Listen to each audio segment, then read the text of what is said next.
महाभारत हिंदुओं की सबसे बड़ी मोतबर और मुक़द्दस किताब है और ऐसी किताब दुनिया में नहीं है। ये किताब 1 लाख से ज़ायद अशार पर मुश्तमिल है। अबू फैज़ फैज़ी बिन शेख मुबारक ने अकबर के ज़माना में इस किताब का फ़ारसी ज़बान में तर्जुमा किया। अहले हिंद के अक़ायद का खुलासा इसी किताब से नकल किया जा रहा है ताकि तारीख़ी वाक़यात की ख़बर से आगाही रखने वाले इब्तिदा से इंतहा तक इसके मज़मून से आगाह हो जाएं। दुनिया की पैदाइश के बारे में अहले हिंद के सूफिया, हुक्मा और फ़ुक़हा का नज़रिया मुख्तलिफ है। चुनाचे महाभारत नामी किताब में इस बारे में 13 नज़रियात मौजूद हैं, लेकिन अहले नज़र के नज़दीक उनमें कोई मशरब भी ऐसा नहीं है जिससे तहकीकी ज़हन मुतमईन हो और राज़े खिलकत जानने की आरज़ू उनको पढ़कर पूरी हो जाए। हिंदुओं के अक़ीदे के मुताबिक दुनिया पर नेरिंग की गर्दिश 4 अदवार पर तमाम होती है जो सामईन की खिदमत में पेश किए जा रहे हैं। 1 सत यज्ञ, 2 तृतीया यज्ञ, 3 दवापर यज्ञ, 4 कल यज्ञ। जब कल यज्ञ का दौर तमाम होता है तो असर 9 सत यज्ञ शुरू होता है और फिर कल यज्ञ पर आकर ख़त्म होता है। इस तरह बराबर इन चारों ज़मानों का यके बाद दीगरे दूर हुआ करता है और ना आलिम की इब्तिदा की कोई खबर है और ना ही कोई इसकी इंतहा से आगाह है। बाज़ कदीम अहले बरहमन के अक़वाल से दुनिया की इंतहा और सबूत क़यामत मालूम होता है, मगर बाद के मुहक्किक हिंदू उलमा इस कौल की ये ताबीर करते हैं कि जो क़दामत पसंद बरहमनों के अक़ीदे के मुताबिक है कि सत यज्ञ की मुद्दत 17,28,000 मशहूर है। इस ज़माना में अहले दुनिया की रविश सलाहियत पसंद और मुस्तकीम समझी जाती है और कहा जाता है कि इस ज़माना में शरीफ वरजील और फ़कीर व दानिशमंद किसी शख्स का कदम सीधे रास्ते से मामूली सा भी इधर इधर नहीं होता है और हर शख्स का फ़ेल रज़ाए इलाही के मुताबिक होता है। इस ज़माना में इंसान की तबई उम्र उमूमन 1 लाख साल मशहूर है। अल्लाह तालीज़ बेहतर जानता है कि इस कौल और इस उम्र की क्या असल है। तृतीया यज्ञ की मुद्दत 12,96,000 साल मशहूर है। इस ज़माने में 3/4 इंसानी आबादी के अक़वाल व अफ़आल मर्ज़ी इलाही के मुवाफ़िक होते हैं। इस ज़माना में इंसान की तबई उम्र 10,000 साल समझी गई है। तीसरा दौर, जिसे दवापर यज्ञ कहते हैं, 8,64,000 साल पर ख़त्म होता है। इस ज़माने में निस्फ़ आबादी के कौल में सच्चाई और अफ़आल में इखलास पाया जाता है। इस दौर में इंसान की तबई उम्र 1,000 साल मशहूर है।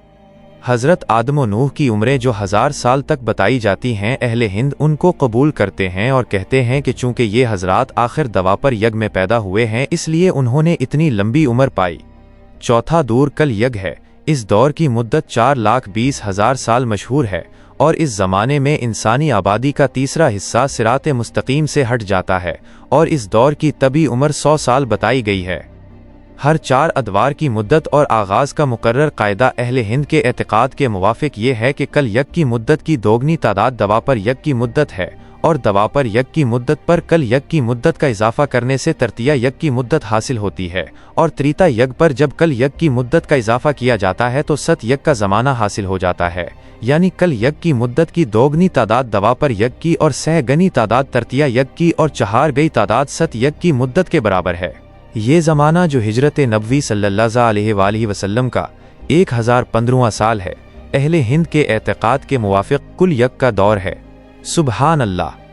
इन मुसन्निफ़ीन के नज़दीक दुनिया, कायनात, इंसान और अहवाल क़यामत के अजब हालात के क्या ही कहने।